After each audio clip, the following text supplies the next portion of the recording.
Fade की balance sheet में सालों में सबसे बड़ा एक्सपेंशन देखने को मिल रहा है। आई एम श्योर ये ब्रेकिंग न्यूज है, अभी तक किसी ने कवर नहीं की है, बट उससे ज्यादा जरूरी कि केवल एक छोटे से चार्ट को देखकर उसके बेसिस पर ही अनाउंस कर देना कि अब लिक्विडिटी इंजेक्शन होगा, अब बुल मार्केट आएगी। इससे ज्यादा मेरी कोशिश रहेगी कि मैं आपको समझाऊं कि फेड की बैलेंस शीट में कितना एक्सपेंशन होने पर पंप आता है। पास्ट से आपको कंपेयर करके बताऊं कि क्या QE होता है और क्या QE नहीं होता है, बिटकॉइन के प्राइस में टेक्निकल चार्ट्स में कहां सपोर्ट कहां रेजिस्टेंस है, और उसके बनिस्पत डॉलर को क्या फायदा होने वाला है, क्योंकि बिटकॉइन के ऊपर जाने के लिए डॉलर का गिरना बहुत जरूरी है। QE returns means more asset price inflation, क्या है इसका मतलब, एंड रेपो प्राइस इंजेक्शन के कारण QE कैसे बढ़ सकता है, ये सारी चीजें बात करेंगे दोस्तों। आपको पता है हमारे चैनल का एक मूलभूत उद्देश्य कि आपको गुमराह करना नहीं, आपको सिखाना है, आपको भीख नहीं, आपको सीख देनी है, ताकि आप सर्व सक्षम बन सकें, खुद चार्ट पढ़ सकें, खुद अखबार उठाकर समझ सकें कि कब पंप आएगा और कब डंप। इसीलिए nothing in this video is financial advice. मैं रजिस्टर्ड फाइनेंशियल एडवाइजर नहीं हूं, मैं केवल एक एक्सपीरियंस पर्सन हूं जो अपने छोटे मोटे अनुभव के चलते आपको बताता हूं कि मैं मार्केट को कैसे देखता हूं। चैनल को सब्सक्राइब कीजिए ताकि आपको बेयर मार्केट में भी पैसा बनाने का तरीका मिल सके। एंड हम वीडियो के बीच बीच में एक सवाल पूछ लेते हैं, जो लोग हर वीडियो को गौर से सुनते हैं, सीखने की इच्छा रखते हैं, उनको वो सवाल मिल जाता है, and they are able to earn some money also through this channel. Start करते हैं, वीडियो को लाइक कीजिए। आप जानते हैं इस चार्ट को हम कितने महीनों से देख रहे हैं, फिर भी जो लोग नए हैं उनके लिए मैं समझा देता हूं। ये फेड की बैलेंस शीट है। फेड की बैलेंस शीट हमारे पिताजी के बैंक अकाउंट की तरह ही है। जब अच्छा समय आता है तो पिताजी हमें आईफोन खरीदने देते हैं, बाइक खरीदने देते हैं, और जब बुरा समय आता है तो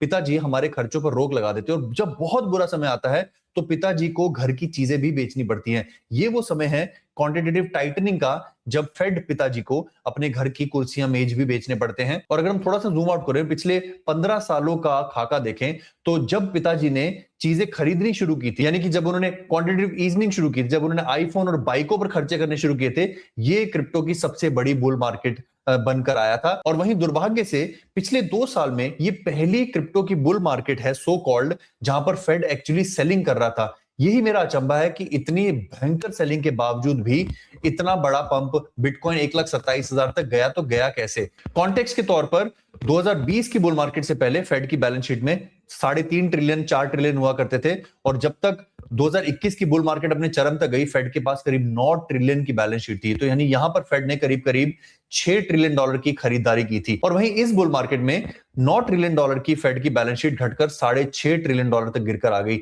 ऐसा पहले कभी नहीं हुआ है कि घटती हुई बैलेंस शीट बिकवाली के दौरान में एक बुल मार्केट आई हो बिटकॉइन की। इसीलिए मैं अपने आप को सौभाग्यशाली समझता हूं कि बिटकॉइन का प्राइस यहां तक भी आ पाया। यह दर्शाता है कि इस विंड के अगेंस्ट भी इंस्टीट्यूशंस ने खरीदारी कर बिटकॉइन को थामे रखा, और इसी कारण से शायद आपके ऑल्ट कॉइन्स उतना अच्छा परफॉर्म नहीं कर पाए, और वो अभी भी अपने 2021 के स्तरों के नीचे हैं। तो क्या इसका मतलब यह है कि अगर ये क्वांटिटेटिव ईजनिंग है और अगर ये चालू रहती है तो क्या ऑल्ट कॉइन्स के अच्छे दिन आएंगे? शॉर्ट आंसर है हाँ, बट मैं आपको रिस्पॉन्सिबल आंसर देना जरूरी समझूंगा, तो इसलिए पूरी वीडियो देखिएगा। मेरी एक निगाह साथ साथ रेपो रेट पर भी है, क्योंकि कई बारी रेपो रेट और QE में लोग कंफ्यूज हो जाते हैं। मैं यहां पर आपको 2020 के रेपो इंजेक्शन के बारे में बता रहा हूं। ये ओवरनाइट ट्रेजरी बिल्स हैं जो सेंट्रल बैंक छोटे बैंकों को देता है। जब बाजार में पैसों की किल्लत आ जाती है तो सेंट्रल बैंक को आकर टी बिल्स परचेज करने पड़ते हैं, जो हमने 2019-20 में देखा, भर भर के टी बिल खरीदे गए थे। आप ये भी कह सकते हो कि टी बिल्स की परचेज एक तरह से क्वांटिटेटिव ईजनिंग की स्टार्ट होती है। यहां पर हर रोज 100 बिलियन डॉलर के करीब के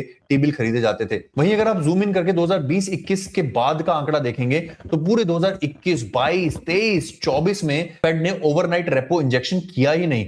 ये ऑलमोस्ट 2-3 साल का सूखा था। वहीं अगर हम और जूम इन करें तो आप देखेंगे इतने लंबे सूखे के बाद नवंबर से ना सिर्फ रेपो इंजेक्शन थोड़ा सा शुरू हुआ, मैं आपको रेपो क्या होता है वो भी बताऊंगा अगर आपको जरूरत है तो, बट अगर आप अपनी नजर 31 दिसंबर पर दौड़ाएंगे तो यहां पर one of the biggest mortgage backed treasury और नॉन मॉर्टगेज बैक ट्रेजरी का इंजेक्शन हुआ है। सेंट्रल बैंक की एक रिस्पॉन्सिबिलिटी होती है कि वो छोटे बैंकों को ओवरनाइट लिक्विडिटी प्रदान करे अगर उनके पास पैसों की किल्लत है और बाजार में कोई आपदा आने वाली है। इसका एक आहट ये भी हो सकती है कि बाजार में कोई आपदा आने वाली है, इसके कारण से फेड ने अपने छोटे बैंकों को रेपो इंजेक्शन किया है। 2-4 दिन के खर्चा उठाने के लिए पैसा दिया है।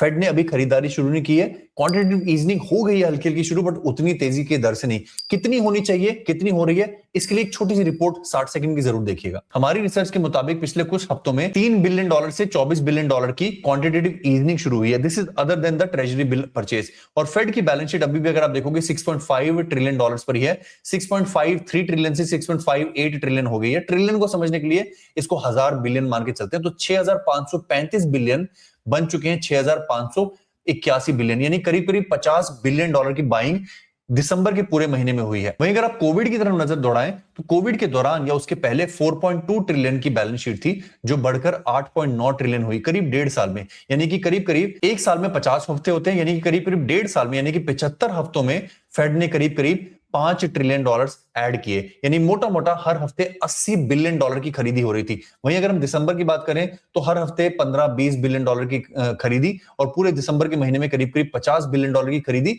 एक तरह से अच्छी शुरुआत है, पर उतनी बड़ी शुरुआत नहीं है जिससे बाजार में एक बड़ा पंप आए। मेरे विचार से अगले 2-3 हफ्ते तक हमें पैनी निगाह के साथ फेड की बैलेंस शीट की इस हरकत को देखना होगा कि क्या नई परचेजेस, नई क्वांटिटेटिव ईजनिंग जो है उसकी वॉल्यूम, उसकी जो दर है वो $50-60 बिलियन प्रति हफ्ते तक जाती है। अगर ऐसा होगा तो बाजार उसको जरूर अप्रिशिएट करेगा और बिटकॉइन में पंप आएगा, जिसके कारण जो हमारी बेस थ्योरी है कि बिटकॉइन 50 वीकली मूविंग एवरेज तक जाएगा, जो कि करीब $1 लाख है। अगर उसको ब्रीच करता है तो उसके बाद 200 डेज मूविंग एवरेज हमारा करीब करीब 1,10,000 के आसपास है। ये बेस केस सिनेरियो बिटकॉइन के लिए, और ऑल्ट कॉइन्स भी उसको फॉलो करेंगे। दोस्तों आई होप आपको वीडियो थोड़ी सी अलग लगी होगी, कुछ सीखने को मिला होगा। इस तरह की और वीडियो सीखना चाहते हो तो लाइक कर देना, ताकि आपको एल्गोरिदम दोबारा ये वीडियो दिखाता रहे, और चैनल को सब्सक्राइब जरूर कर लेना, बेल आइकन दबा लेना, ताकि आपको नोटिफिकेशन भी प्राप्त हो। अपने दोस्तों के साथ शेयर कीजिए, ज्यादा से ज्यादा अपना ख्याल रखिए, अपने माता पिता का ख्याल रखिए। धन्यवाद।